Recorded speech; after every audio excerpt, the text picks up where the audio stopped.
Good morning, everyone. It is Saturday, November 9th. And so we've got a few games to look at today. Not a good day for goaltenders for the most part. We do have a couple of good performances, which we'll talk about. But anyway, yes, I was at the Binghamton game, and I had the honor of sitting up in the press box next to my good friend Bob Howard, who does the Power Play Post Show. Um, I've mentioned him before. So I had my usual setup. I had my tablet and my phone watching other games. So these are the games I really didn't watch, although I did check in a couple times for the Hudson Valley Port Huron game, and then I ended up catching the third period of the Columbus Baton Rouge game. All right, so yeah, Port Huron, again, second time in 3 weeks, just falls a little bit short to Hudson Valley. The Venom have the Prowlers, pardon the pun, a little bit snake-bit. 6-5 win for the Venom, who improved to 3-1, and Port Huron falls to 3-3-1. Yeah, for those of you who aren't coming to the games, you're missing out. You're really missing out. And I know Hudson Valley is doing what they can to try and draw fans in, and hopefully something works, because I mean they're doing what they can to bring you guys to the rink. I hope you turn up. All right, Hudson Valley, Dustin Jesseau, another fantastic night, another 2-goal and 3-assist night. So 5 points, and he gets the game-winning goal, 13:28 of the third. This was not a game for goalies. Makar Sokolov starts for the Prowlers and gives up 6 goals in 23 shots, so he's pulled the 13:28 mark of the second period. In comes Yoshi. I can't pronounce his last name, which in Japan is his first name. We'll just call him Yoshi. 8 for 8 in the 25 minutes that he played. John Moriarty gets the win despite giving up 5 goals on 27 shots. Penalty minutes were atrocious, 64 aside. Yeah, there was some bad blood between these two teams. A lot of time spent on power plays and in shorthanded situations and in 4-on-4s.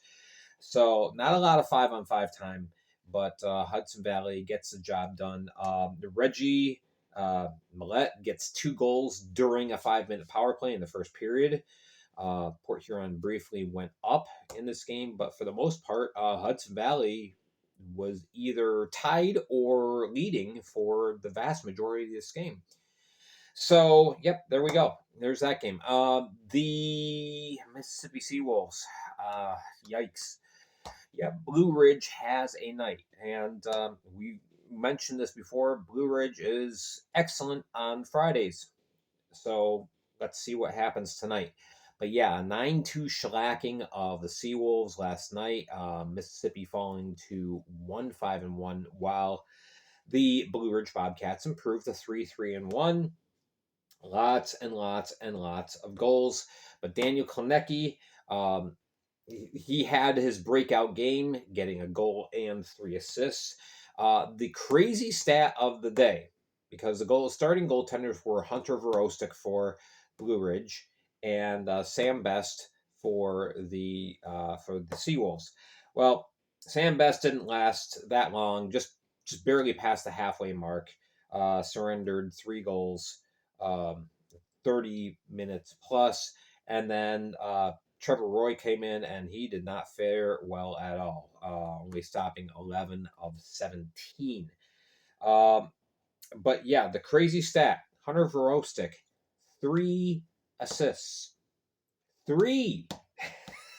I don't know if that's ever happened in Fed history, and there's really not a way I can go digging through all the records without looking at every single game that was ever played.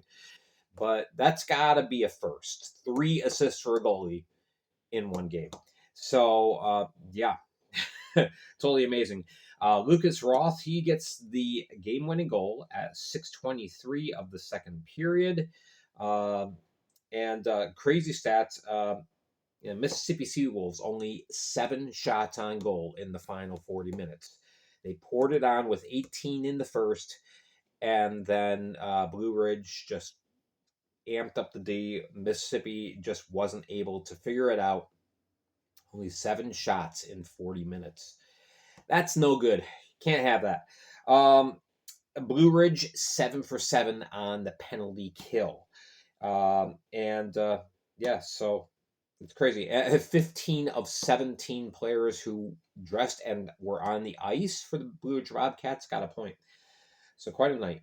Okay, and then finally, the Columbus River Dragons. Somebody finally figured out how to score more than one goal on them, but it still wasn't enough as Baton Rouge falls short. A 4-3 win.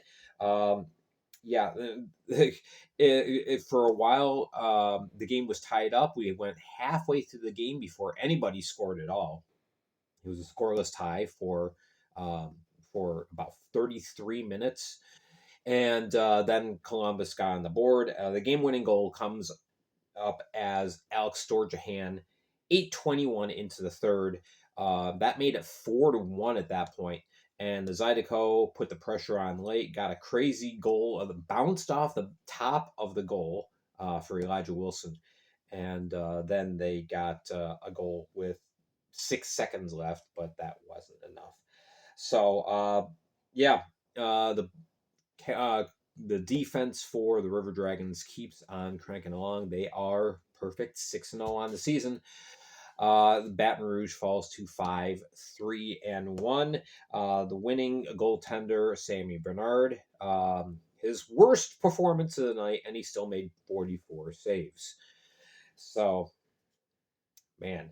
Brendan Colgan stops 25 of 29 for the Zydeco. So that is that. And these two teams, they were idle last night. They will play a strange, just one game weekend for the both of them tonight. So we'll see them in action. Okay, so this is the game I was at, and Danville. They are an interesting team. Again, they play great in spurts of time. I had the opportunity of getting to finally meet and talk to play-by-play man Devin Dobick. We'll be talking a little bit about that on our news and notes segment on Tuesday. But he said, this game was a blast to call. We're 1-5-1, and I'm having a ball. So, very, very good. But anyway, it was not the pushover game that you thought it could be for the Binghamton Black Bears. Dashers hold tough. It's a 6-4 win on an empty net goal as Tyson Kirkby completes his hat trick. In the first, Dashers ended up not getting off the ice quick enough during the warm-ups. If the horn sounds and there's still players on the ice, you're assessed a 2-minute minor to start off the game. That's what happened here. So right off the bat, the Binghamton Black Bears are on the power play and they convert. And wrong page. 1:14 in, it's Scott Ramaker's scoring.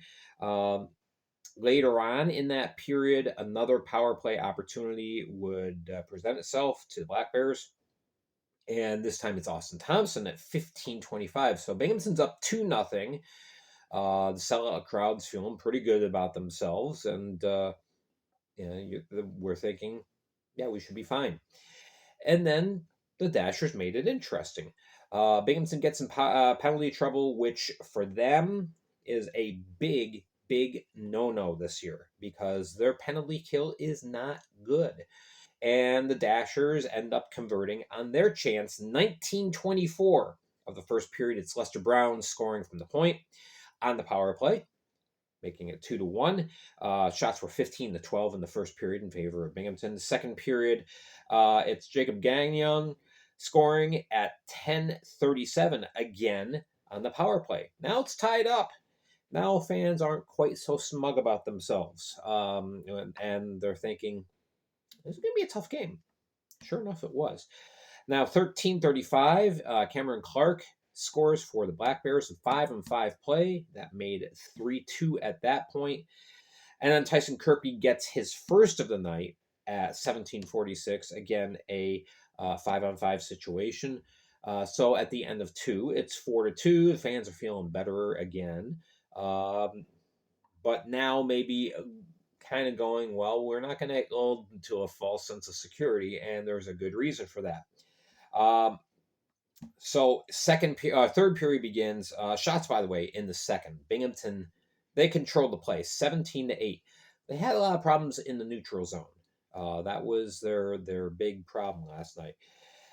So Tyson Kirkby scores just an absolute solo show. I'm not sure what happened, but it was like everyone went into freeze frame mode except for Tyson Kirkby, and he just literally walked and danced and stick handled around Parker Rutherford, who seemed to be the only other player on the ice that was moving, and beats Rutherford for a second. That was on a 4-on-4 situation. That made it 5-2.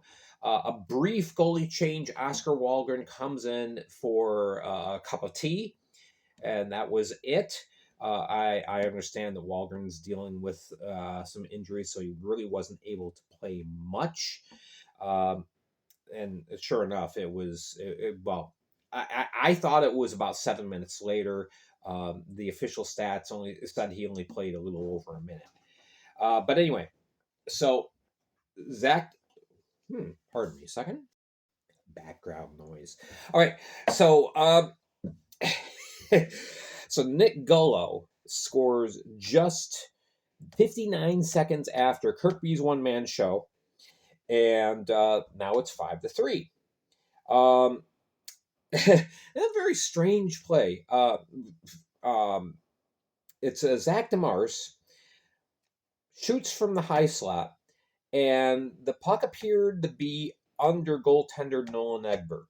It appeared he made the save. Now, the officials kind of very, what's the word I'm looking for? Just kind of lacklusterly signaled a good goal as the puck was under Egbert, and Egbert was kind of laying on the line. So anyway, they say good goal. Coach Sherwood for Binghamton chooses not to challenge that call because there wasn't a way of conclusively proving that the puck didn't cross the line. So it's 5-4. All right, and so the teams get down to the final minute, and Tyson Kirkby gets the hat trick.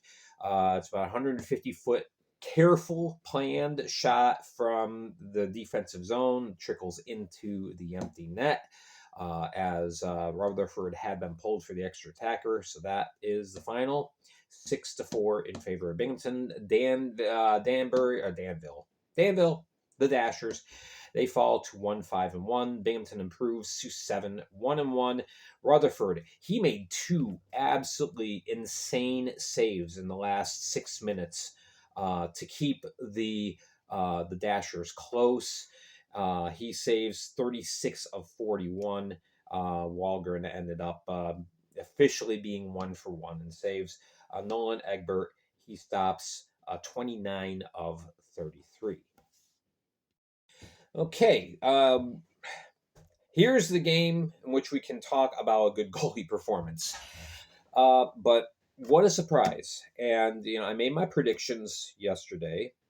Didn't do well. Only got 2 of 5 right. So I'll admit it. And this is a game that I got blown out of the water on. Watertown, wow. Go into Danbury, one of the toughest arenas to play in, and it's a 6-0 shutout of the hat tricks. Goalies to start off the game were Anton Borodkin and Connor McCullum. So you're thinking this is going to be a goalie battle. Well, only on one side. Yeah. First period, 14:29. Trevor Newman starts off the scoring, and he gets Watertown on the board. All these goals, by the way, were were even strength goals by the Watertown Wolves. Newman scores again at 16:59, so 2 goals, 2.5 minutes apart. And so he's officially on hat trick watch. Wouldn't happen, but yeah, Newman had himself a good game. Close out the first, it's Andrew Whalen scoring for the Wolves, 17:49. I mean, Danbury at this point kind of started looking flat. They were playing with a lot of intensity, and then a lot of that intensity just kind of got sucked out with a 3-0 start by the Wolves. Shots were 14-10 in favor of Danbury. As a matter of fact, it was 13-4 at one point. Danbury just controlling the play, and no matter what they did, they couldn't solve Borodkin.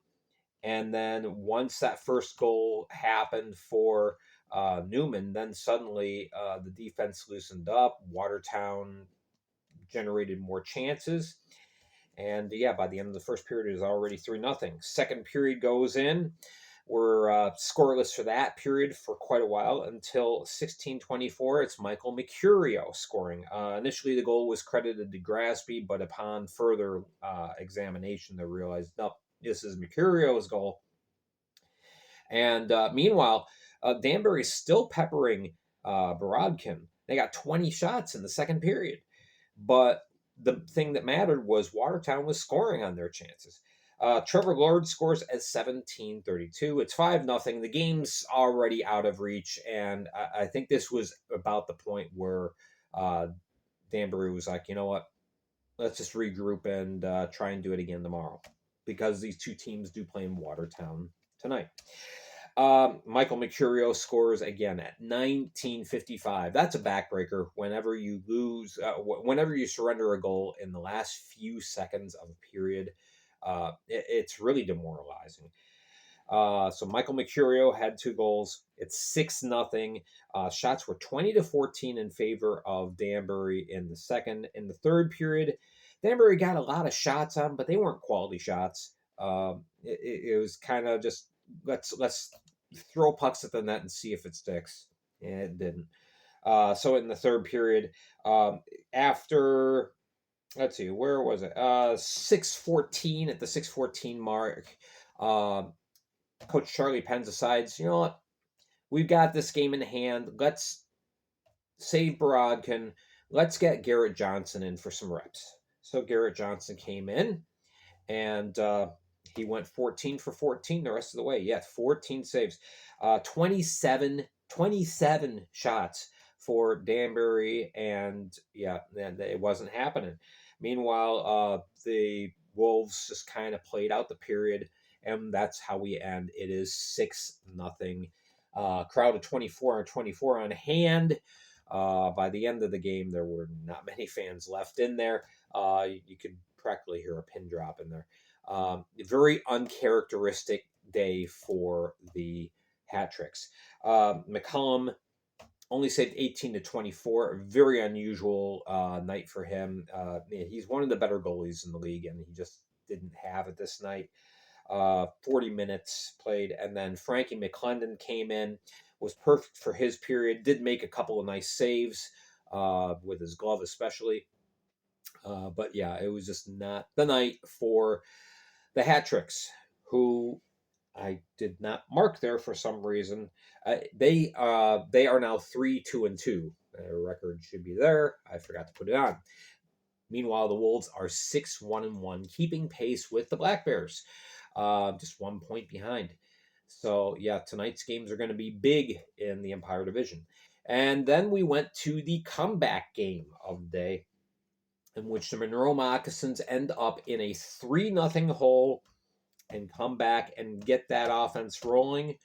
And it is a 4-3 win on the road at Big Boy Arena. Crowd of 798 there. It was, and they were almost all on the one side where the camera is looking out on the ice. Anyway, in the first period, the Rockers got off to a great start. Trevor Babin was in goal. Sean Kuhn, mispronounced it. Sean Kuhn in goal for the Moccasins. And yeah, the Rockers score first. It's TJ Sneath scoring on the power play at 11:29. 13:41 mark, it's Cody Oakes scoring. So now it's 2-0, two pretty quick goals. And Monroe's like, no, not again. We end up the first period. Shots were 11-6 in favor of the Rockers. So the offense hadn't found its second gear yet for the Moccasins, but that would come in the future. 16 seconds in, Eli Rivers scores, and it's 3-0. But that was the last we heard from the Rockers offense as Monroe started chipping back. 14:50, Scotty Koash comes back into his old barn against his old team, and he converts, and that really fires up the Moccasins. So now it's 3-1. At the end of the period, things get a little crazy. Things get very chippy. Ben Stefani scores on a shorthanded opportunity, and that makes it 3-2. There's some fisticuffs and some not so pleasant discussions. Final whistle blows for the period, and the bench is empty. And it is crazy. And there's a couple of game misconducts given. The strange thing about this is Babin got a 2-minute minor for roughing. A lot of other people got either 5 for fighting or game misconduct. But yeah, no misconduct for Babin, but he did not come out in the third period. Instead, it was Ricardo Gonzalez. Did he injure himself during the melee? I don't know. Curious to find out today. But yeah, Gonzalez ends up coming back out for the third period. And the shots were 12-8 in favor of the Moccasins during that second period before the melee. So, yeah, once the Donnybrook is cleared off, they get back to playing hockey, and it is the Moccasins who end up solving the goalie. Sean Kuhn just got... Kuhn gets better and better as the game goes on. And, yeah, bars the door. So, meanwhile, the Moccasins get the game-tying goal at 9:39.